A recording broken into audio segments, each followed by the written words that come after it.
Okay, so let's talk about tariffs, shall we? In fact, let's talk about the economy in general. Donald Trump is a very different Republican than the type we've had.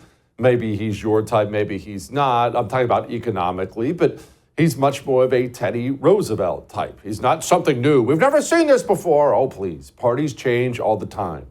Donald Trump is very much a Teddy Roosevelt Republican, and in that he believes that tariffs are a necessary tool to protect America and American workers. We just saw what happened recently with Mexico and Canada. Joining me now, somebody who knows a lot more about this than I do, John Carney, Breitbart News finance and economics editor. John, I might as well just hand you the show for about the next hour and let you dance with glee over the tariff situation with Mexico and Canada. Tell us what happened.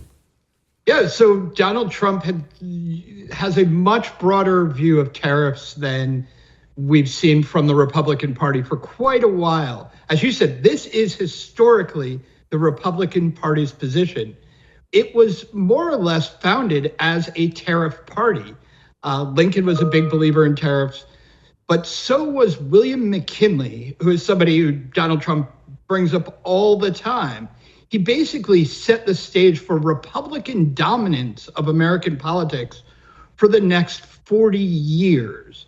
What happened most recently was Donald Trump said to Mexico and Canada that we need help on the border.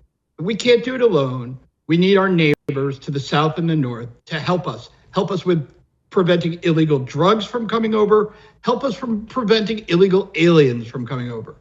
And what he said was, look, if you guys get your act together, help us out, we will not tariff you. If you won't do that, you're going to face a really high tariff, 25%. And it'll climb from there if you can't bring yourself around to cooperating with us on border security. Now, a lot of people really hoped, a lot of people on the left, even some people on the right, really hoped that these countries would somehow resist this, that they would say to Donald Trump, no, we're not going to do it. We're going to, take your tariff and we'll tariff you back. That's not what happened. What happened was Donald Trump said, well, we're going to tariff you. And they said, no, don't do that. We'll give you help on the border. We're sending troops to the border. Mexico called first, said, we'll send 10,000 troops to the border. We'll help you out. Then Canada called up and said, us too. We'll send 10,000 troops to the border. We will help you on the border. Now, Donald Trump didn't say that this is good enough. He said, we'll pause the tariffs for 30 days. See what you guys do. See what kind of help you're really providing. If you just, if you send troops there and they don't do anything, if you don't actually stop fentanyl from coming in, if you don't really help us, the tariffs will come back. So the threat didn't go away, but he did say, we'll see whether you're willing to cooperate. And I think they will be, because frankly, drug smuggling and human trafficking isn't good for Mexico. It's not good for Canada. Neither of them have an interest in preserving what was happening under the Biden administration. So I think we're actually probably going to escape this with very little tariffs on either Mexico or Canada, at least for the time being, because it's in their interest to cooperate with us on this. Okay, let's set the immigration thing aside, because this begs the question, John, and maybe you have some insight here. As you pointed out, he didn't really stop them. He paused them for a month. Well, we'll pause them for a month and see if you're on your best behavior.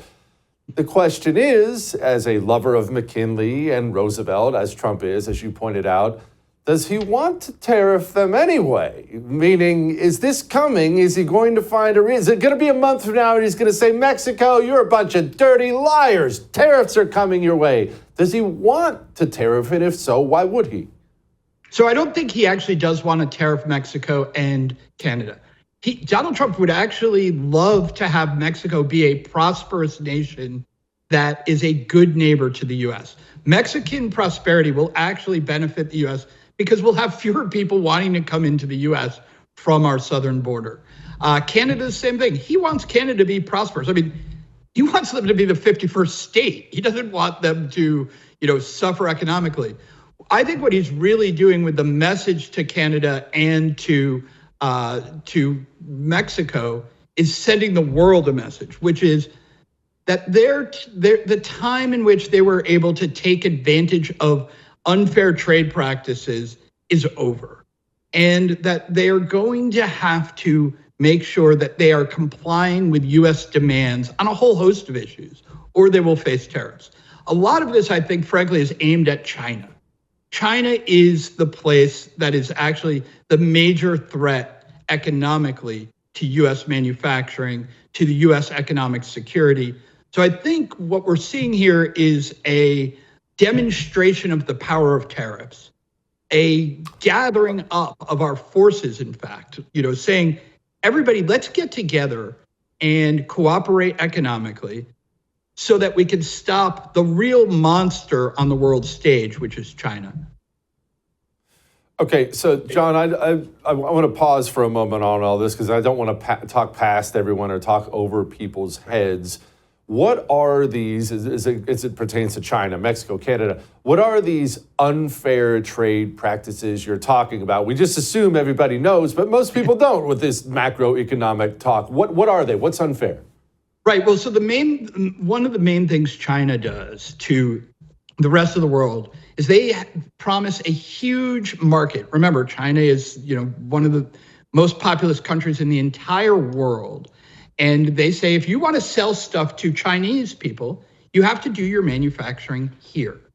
And they say, if you do your manufacturing elsewhere, we will put up both tariff barriers and non-tariff barriers to keep you from being able to sell your stuff in China.